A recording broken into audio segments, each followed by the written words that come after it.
In my past life, I died from overwork. I made a wish to the king of hell to never be a corporate slave again.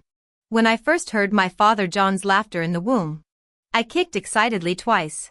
Oh, the little one's moving. My mother's voice trembled with tender joy. Feisty little thing must love the skyscraper we bought for its birth. Father's laughter mingled with the clinking jade from mother's bracelet, sounding like wind chimes made of gold coins. Perfect. This lifetime's secured. I drifted asleep to the sprinklers watering our private golf course. Half conscious, I overheard the adults talking. Our housekeeper Maggie was pregnant. Due the same day as mother. My eyes snapped open. Oh hell no. Fire her. Fire Maggie now. I shrieked soundlessly.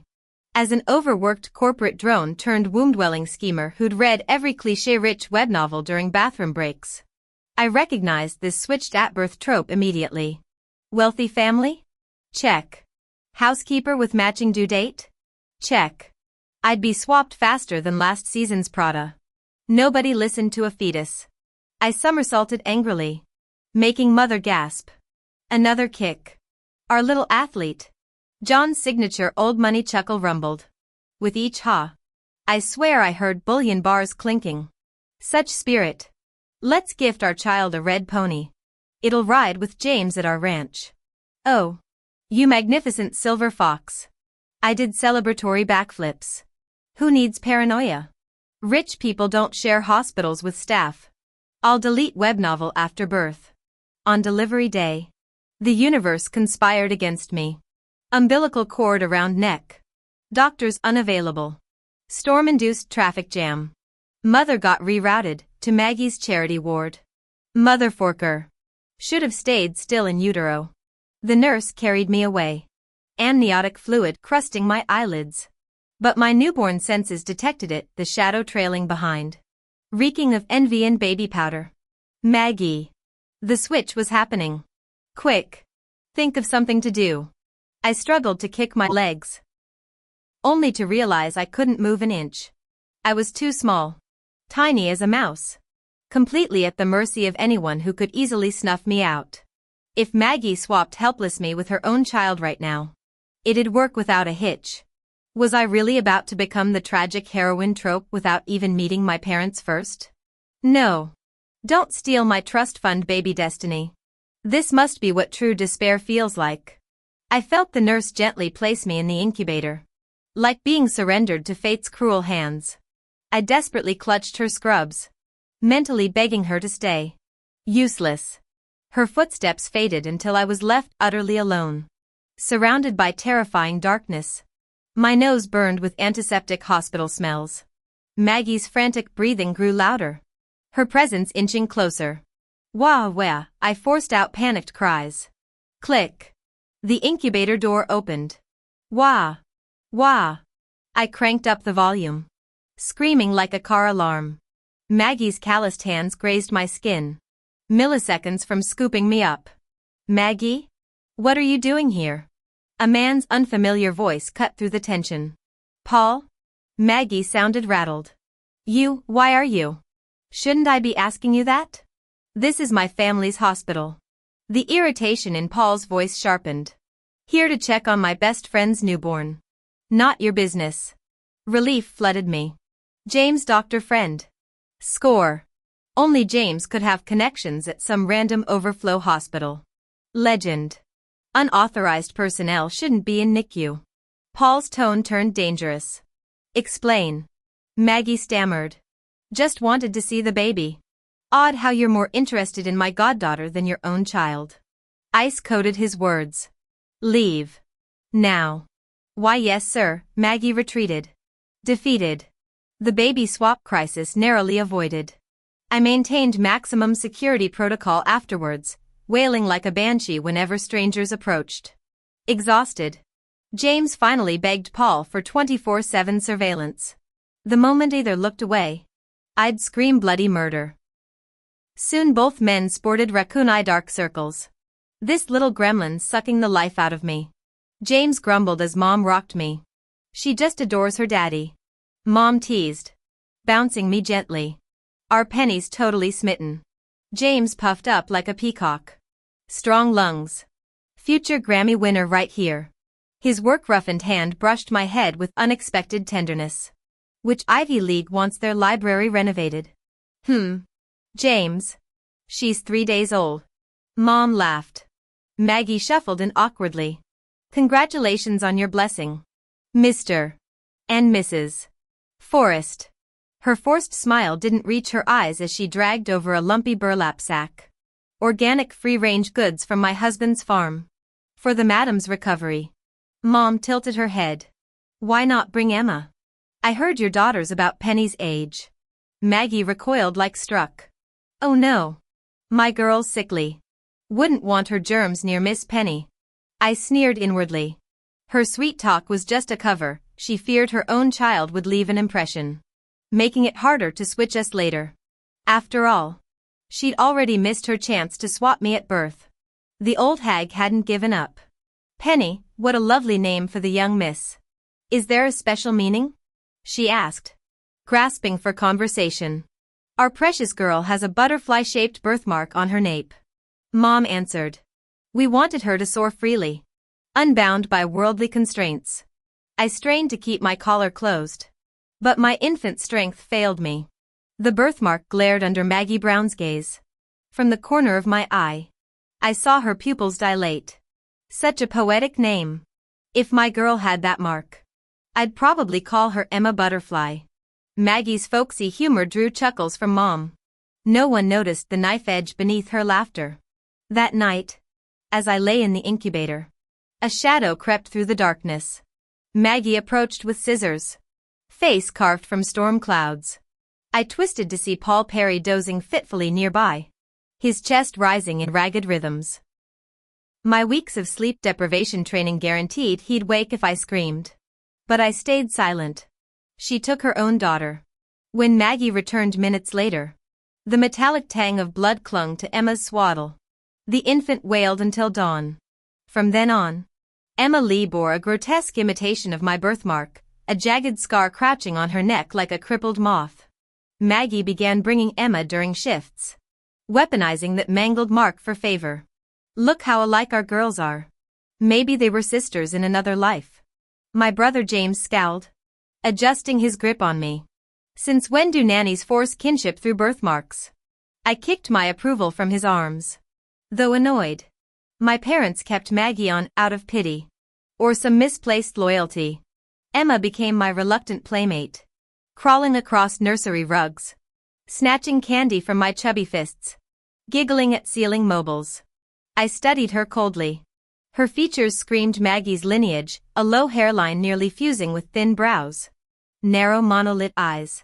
My own round forehead protruded like Buddha's. My eyelids carried Mom's dramatic creases. Then changes came. Emma's forehead expanded as Maggie plucked baby hairs raw. Her eyes swelled grotesquely. I'd assumed neglect until catching Maggie in a supply closet, jabbing a bobby pin into her daughter's lids. Useless brat. Who wants slit eyes? Maggie hissed. I'll carve you proper folds. Then you'll live like royalty. The pin sawed through tender flesh until wounds wept amber.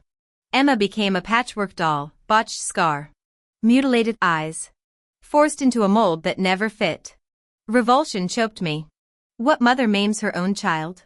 Then Maggie's next words froze my blood. Emma, don't blame Mama for being harsh. The more you resemble Penny Forrest, the brighter your future becomes. That little bastard won't live past 3. Once she's gone, the moment Mr. and Mrs. Forrest see how much you look like their daughter, they'll treat you as their own. I couldn't swap you at birth to give you that privileged life. But I swear I'll secure you a glorious future. Cold sweat soaked my tiny back. Won't live past 3, the words hung like a cursed prophecy over my heart. I never imagined meek Maggie could harbor such malice. Trapped in an infant's helpless body, I could only watch her sinister schemes unfold.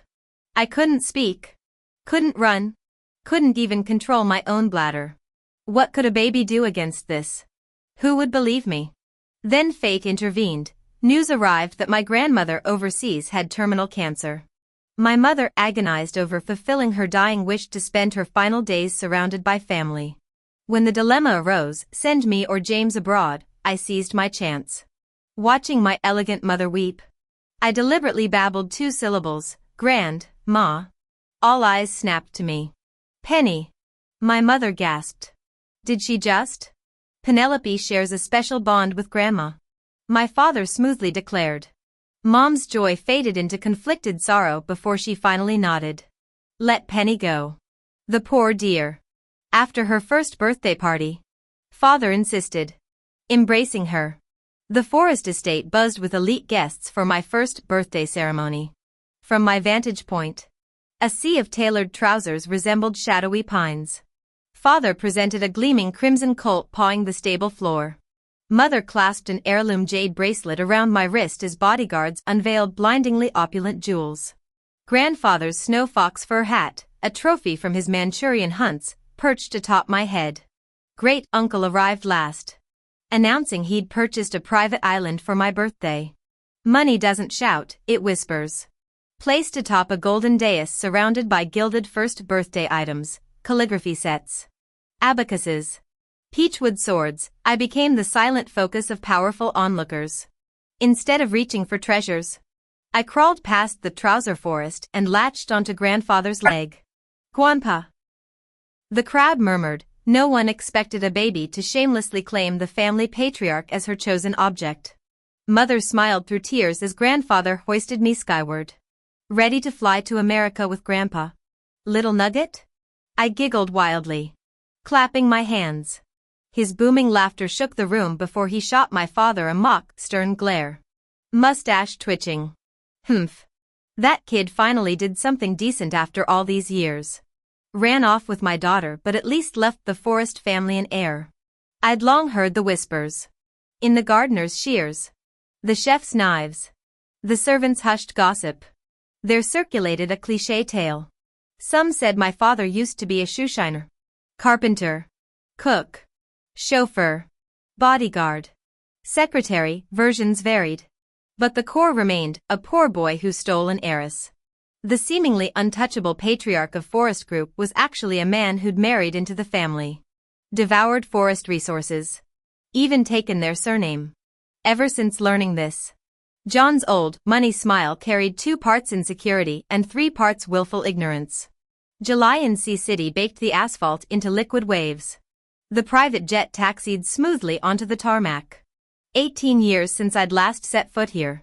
Hearing of father's critical condition, I'd rushed back to claim my inheritance.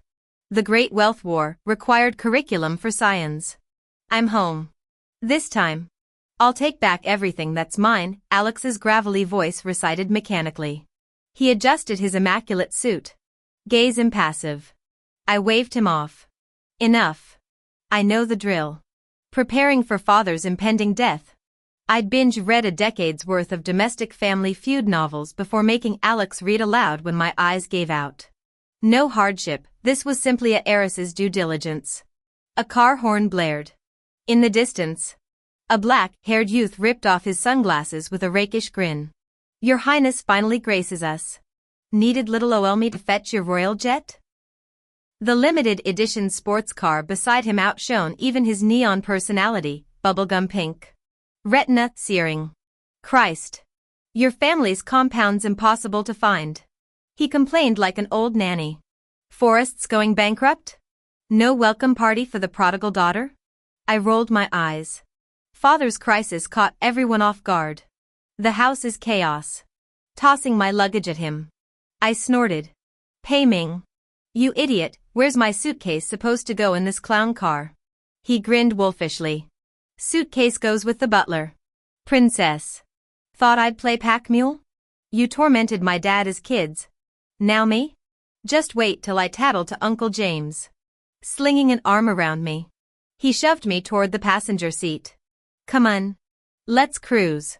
Bet you forgot how Sea City smells. Through the window, familiar salt-stung air whipped past towering sycamores. 18 years exiled abroad with Grandpa and Alex. My human guard dog. Stickier than gum on hot pavement. Through 10 fired bodyguards.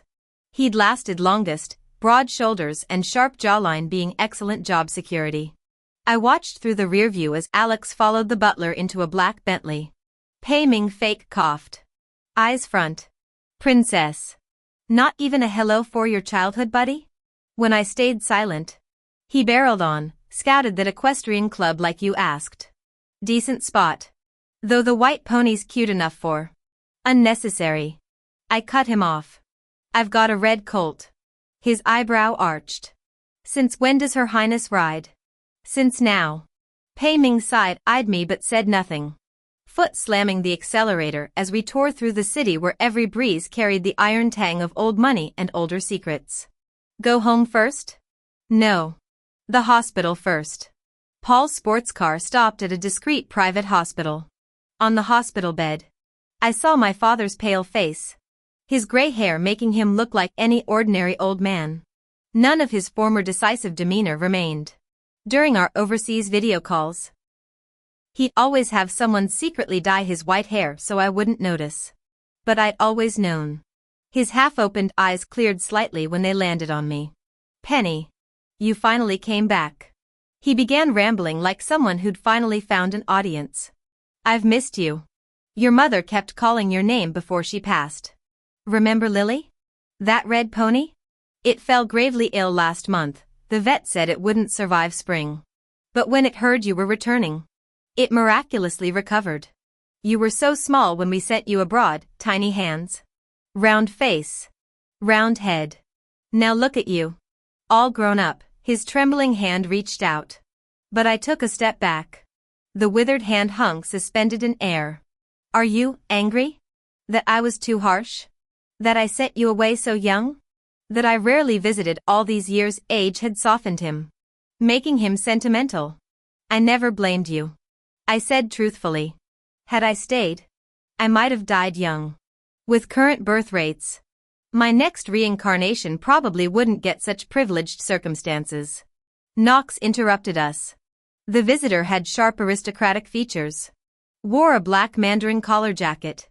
And rotated prayer beads, a fucking Buddhist monk from Beijing's elite. He removed his hat, revealing a gleaming bald scalp. Holy shit. He's fully committed? I glanced between him and my father. Amitba.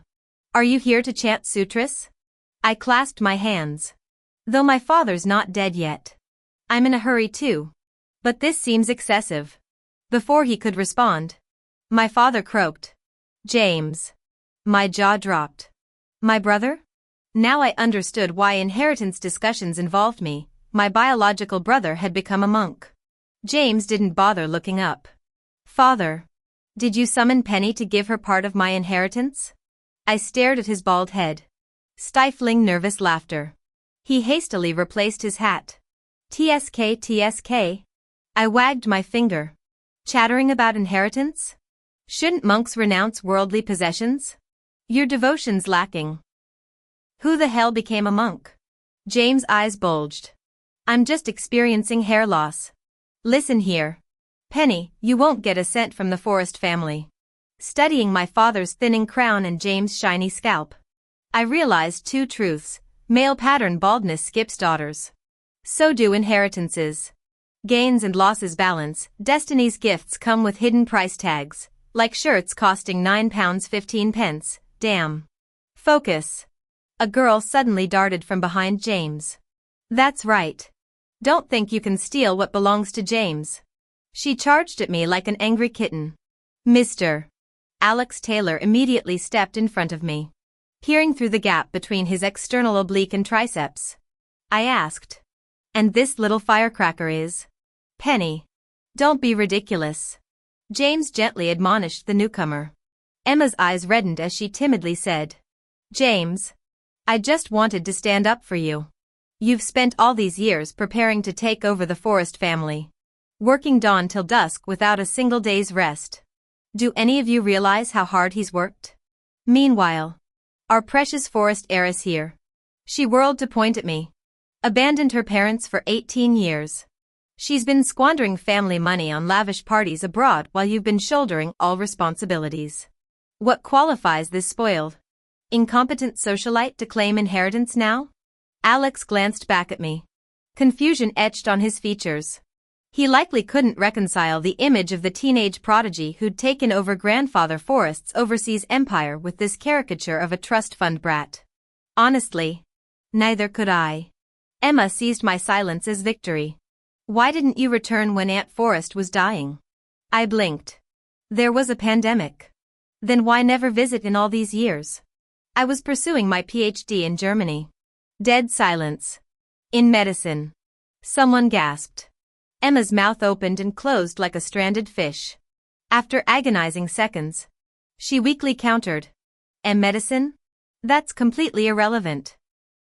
How could you possibly manage family enterprises with? Alex handed father the dossier containing my academic credentials and corporate portfolio. The corners of father's eyes crinkled with approval. See? Medical students can conquer any field after quitting residency. Young Lady Forrest. Rows of security guards bowed as I passed. Alex followed robotically behind me. Pink megaphone in hand. Young Lady Forrest arriving, make way. I caught his reflection in the hallway mirrors. Hips swaying dramatically with every third step. Miss Emma. The saddle's slipping, get down. A crimson blur shot past before I could react. Servants swarmed behind it. Their panicked chatter crescendoing as I recognized Emma galloping wildly across the courtyard. She'd uprooted the garden fences and trampled over the camellias mother had tenderly nurtured. My throat tightened. 2 deliberate coughs froze the chaos. Servants immediately straightened upon seeing me. Deprived of audience, Emma reined in her mount, my fiery thoroughbred Lily. Father's 16th birthday gift to me. Penny. She drawled from horseback. You're not upset I borrowed your pony, are you? An elderly maid interjected. Young lady. Miss Emma meant no harm. Just youthful high spirits. Since when did household staff address hired help as young lady? Where's Maggie? I asked the head butler. Mr. Forrest reassigned her to light gardening duties due to her advanced age. Then why not retire her properly? While we cover Emma's tuition. Elite high school incidentals add up. Maggie insists on working to provide extras. Nodding thoughtfully. I made 2 executive decisions before dinner. First, cover the entire bed with cash and roll around on it. Second, fire Maggie and her daughter, cutting off all financial support from the Forrest family to Emma. Honestly, why attend elite private schools if you can't afford it? The staff moved swiftly to execute my orders. No one dared defy me. Because I'm the heiress. The butler approached. Miss Penny. He gave a slight bow. What now? Was this old fool trying to stop me? I shot him a warning glare. He trembled. Words tumbling out like a rap verse. Currency notes carry bacteria. Using them as betting is unhygienic. Perhaps we could replace them with sterilized gold bars instead? I nodded approvingly. Such a refined old gentleman. Emma knelt outside our gates all night. Providence smiled, the downpour rivaled the storm when Charlotte begged the Queen for her family's mercy. Drenched and pitiful, her tragic silhouette made James' heart ache. I wasn't surprised when he kicked open my bedroom door with Emma in tow. Penny. This is outrageous. James snatched the gold bar from my arms and slammed it onto the floor, denting the hardwood. Alex set down the grape he'd been peeling and positioned himself protectively in front of me. I tilted my head and pulled another gold bar from beneath me. No matter. According to Father's recent will, this property belongs to James anyway. Let him wreck his own floors. When I remained silent, he pressed, Penny. You're the Forrest heiress. Must you torment Emma over some dumb animal? Emma clutched my skirt with dripping hands. Kneeling pathetically. Please, Penny. I beg you, don't drive us away. Her grip left filthy water stains on the fabric. God damn it. My couture dress. I shook her off coldly. You're beneath my forgiveness. This wasn't about some pony. Our Atlanta estate houses entire stables of thoroughbreds. Before I could ride, Grandpa took me to derbies every summer, roaring crowds, sweltering heat, ice-cold orange sodas. My gaze fell on the ruined garden beyond the window. Mom's face flashing through my memory. Rage surged hot behind my eyes. Just a horse? Hardly. Your precious Emma trampled Mother's memorial garden. What's her pauper ass worth anyway? James scratched his wig awkwardly. Well, she's broke. I'll cover the damages. His utter cluelessness stoked my fury. You'll pay? What's she to you? Emma suddenly turned to James, clutching his pant leg with theatrical fragility. I'm nobody, just the maid's daughter, don't trouble Mr. Forrest. Predictably, James fell for it. He clasped her hand tenderly. Emma's my woman. Future lady of Forest Manor. Touch her and die. I smirked. Since when did you leave the monastery? James hurled his wig at my feet. Fuck you. I never took vows. I retrieved the hairpiece and placed it neatly on his head. Though obtuse, he's still my legal brother. Some truths needed stating. Listen well. The Forrest legacy belongs to me, always has. Always will. I won't oppose your fling. But my sister-in-law can't be some servant's brat. Emma felt utterly humiliated. With a couple of choked sobs, she turned and fled the scene. James watched her go, his heart fracturing into pieces, before redirecting all that anguish into white-hot rage toward me. Whatever's between me and the housekeeper's daughter is none of your business, he snarled. Or are you claiming there's nothing going on with this guard dog here? He thrust an accusatory finger toward Alex. TSK. My dislike for James crystallized in that moment. Not just because of his appalling taste in women, but mainly because he dared call Alex a guard dog. That's my term of endearment for him. Alex calmly closed his hand around James' extended finger, applying precise pressure until the latter yelped and withdrew. Mr. Forrest, he stated with glacial professionalism, I must insist you refrain from pointing in the young mistress's direction. My gaze drifted to the desk drawer containing grandfather's will. What a shame, I mused. I'd originally intended to leave James a prime downtown property in the A district. Perhaps the mountainous terrain in Region B would suit him better instead, complete with that ancient monastery. Perfect for my dear brother's spiritual cultivation. Red-faced and outmatched, James resorted to childish theatrics, appending a bowl of grapes on the side table. This isn't over, he spat. If it weren't for Emma, I'd have you dealt with right now. The door slammed behind his dramatic exit. Alex remained silent, studying the dried grape juice clinging to his fingers. A good owner takes responsibility when her watchdog gets splattered. I scribbled a check and tossed it his way. For hand sanitizer. While James played knight-errant to his damsel, I moved swiftly to consolidate power.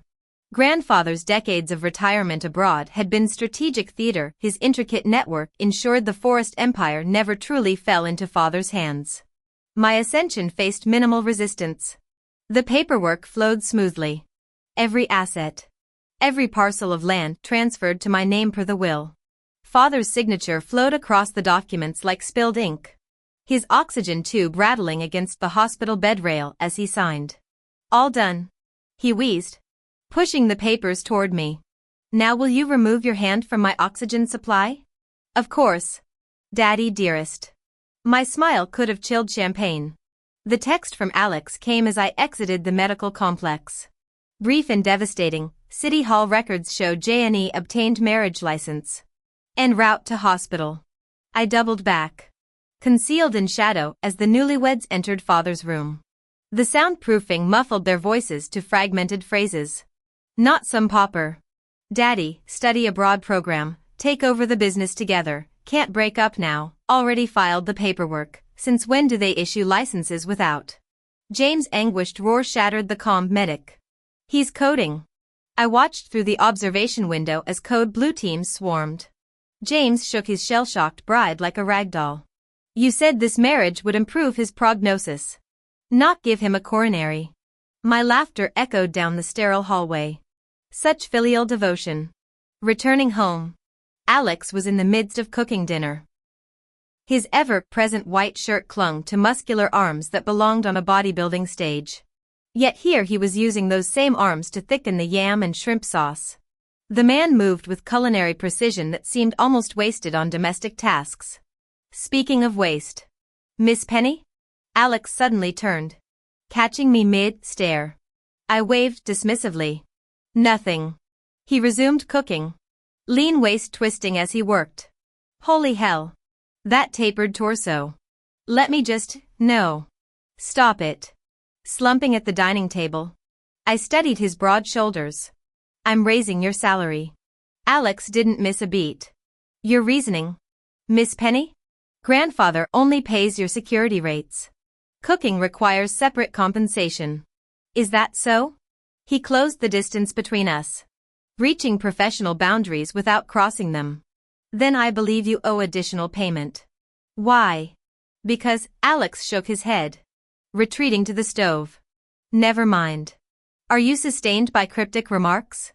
I grabbed a ceramic bowl from the cupboard, one I'd bought from an Italian artisan. Its surface painted with a dopey-looking Doberman. At the time I'd thought it whimsical, but now realized it perfectly suited Alex. He stared at the portioned meal, jaw tightening. This violates protocol. Miss Penny. I decide protocol. I nudged the dish closer. Even guard dogs need feeding. When he hesitated, I teased. Scared I poisoned it? Alex accepted the bowl, calloused thumb brushing my palm. The fleeting contact sparked unexpected warmth. Father's funeral occurred under leaden skies at West Hill Cemetery. James stood rigidly among mourners, conspicuously lacking Emma's presence. I'd blamed him for triggering Dad's cerebral hemorrhage. Yet there he wept so violently I feared he'd join my father in the grave, until I caught the onion-scented handkerchief. As the lawyer read the will, James's stoicism beside me felt unnatural. Who remains calm after being disinherited? Sunset stained the horizon when we finally lowered the casket, concluding my formal ascension as head of Forest Enterprises. Rain transformed the mountain path to sludge. Paul materialized from the mist, smirk faltering when he noticed Alex's steadying hand on my elbow. He hid sneakers behind his back. Thought you'd be hobbling in heels.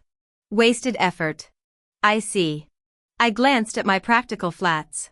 When you lead an empire, Paul, you learn formalities bend to comfort. The mourner's champagne could have been orange soda today if I'd wished. Such were the privileges of power. Everything revolves around me. Paul raised his chin at Alex. His words sharp as ever. Seriously? You're fighting me over babysitting duties? Do something about him? Penny. I burst into laughter, ha ha ha ha ha, strangely. Each chuckle echoed with the clinking sound of coins hitting the ground. Huh? Why's my cane suddenly a golf club? Someone nearby muttered. Alex lowered his arm, subtly putting distance between us. Paul immediately slithered over like an eel, wedging himself between us while rambling nonsense. I watched Alex get pushed further away by the crowd. At the mountainside, the crowd thinned. The Forest family's cars waited nearby, though Alex was nowhere in sight. I didn't dwell on it. The drivers and security team were just steps away. They weren't permitted at the summit, only stationed here. With Alex around, nobody dared cause trouble anyway. So when a masked man lunged at me with a knife, I barely registered it. He was tall, sprinting fast but limping slightly on his right leg. Paul and I locked eyes. He swept a kick at the man's injured leg. The attacker staggered, yet thrust the blade toward me with desperate force. I leaped, scissoring my legs around his neck and flipping him face first into the dirt. Paul stomped on him for good measure. Half the man's body dangled over the cliff's edge, his face ghostly pale. Why, you're the heiress? He stammered. How? I arched a brow. Why would the Forest family's successor be helpless? Since I was 14, my tutors included a retired Russian mercenary. Handling small fry like this was child's play. Alex arrived late, head bowed, his shoulders tensed beneath his shirt, muscles straining the fabric. My apologies, Miss Forest. Blood matted the hair at his temple. He'd clearly been in a fight. Emma, Maggie, and 5 burly men lay bound nearby. Delivered by Alex. Police are notified. Alex rasped, swaying on his feet. Paul shouted as Alex collapsed against me. Damn. He's heavy. I exhaled sharply. To the hospital. Now. Alex rarely looked this vulnerable. My entire life, he'd been an unshakable ice statue. Now he burned with fever. sweat-drenched hair clinging to his flushed face. His 6 feet 3 inches frame crammed into the back seat left no breathing room. "Drive faster," I ordered. A warm breath tickled my neck. Alex, delirious, nuzzled against my collarbone with a faint whimper. "Shit. What do you do when a grown man won't stop vibrating? Asking for a friend." Emma later confessed everything. Unsurprisingly, my oh-so-ambitious brother orchestrated this. Some of father's associates urged me to show family mercy. "Please. The Forrest family doesn't coddle traitors." But I wouldn't do that. The Forrest family's legal department would ensure they spend the rest of their lives behind bars. I went to visit Alex at the hospital. Strangely, his injuries weren't serious. As for why he'd fainted in my arms that day, I wouldn't press him for details. The mere fact he'd gone through the trouble was enough. Though unharmed myself. Alex lost his job as a bodyguard due to professional negligence. A true pity. Most men with better physiques lacked his striking features, while the handsome ones tended to be all brawn no brains. Alex was the American Adonis. I'd kept the position vacant for 5 years in his honor. Under my leadership, the Forrest family emerged as the nation's premier conglomerate. Revitalized with formidable energy. Former shareholders who'd accused me of fratricide and heartlessness changed their tune overnight. Now they praised my decisive leadership and natural aptitude for command. I'd surpassed even my father's achievements in the cutthroat world of high society. As for Paul, our medical division maintained long-standing partnerships with the Perry family, giving him constant excuses to contact me. Though childhood sweethearts who'd grown up inseparable, I subtly rejected every marriage proposal from his family. Eventually they stopped trying. The oblivious would-be groom remained cheerfully unaware he'd been at the eye of a hurricane, still driving me around town with his usual goofy enthusiasm. Until one rainy day when his car skidded toward an oak tree. The Forrest family elders nearly had collective heart attacks. They insisted on hiring me new security.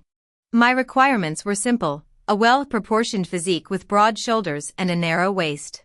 Having literally worked myself to death in my previous life as a corporate drone addicted to trashy web novels during bathroom breaks, I knew every cliché storyline about secret heiresses and switched identities by heart. 5 years later, I saw Alex again. He emerged from the rain like some underworld emissary, immaculate black suit, polished shoes, ebony umbrella suspended mid-step. We stared across the parking lot's watery expanse. I'd never actually seen his face clearly before. He'd always kept his gaze lowered like some devout believer terrified of blaspheming his goddess. But this time, I finally saw those smoke-gray eyes. Eyes carrying storms more torrential than the downpour around us.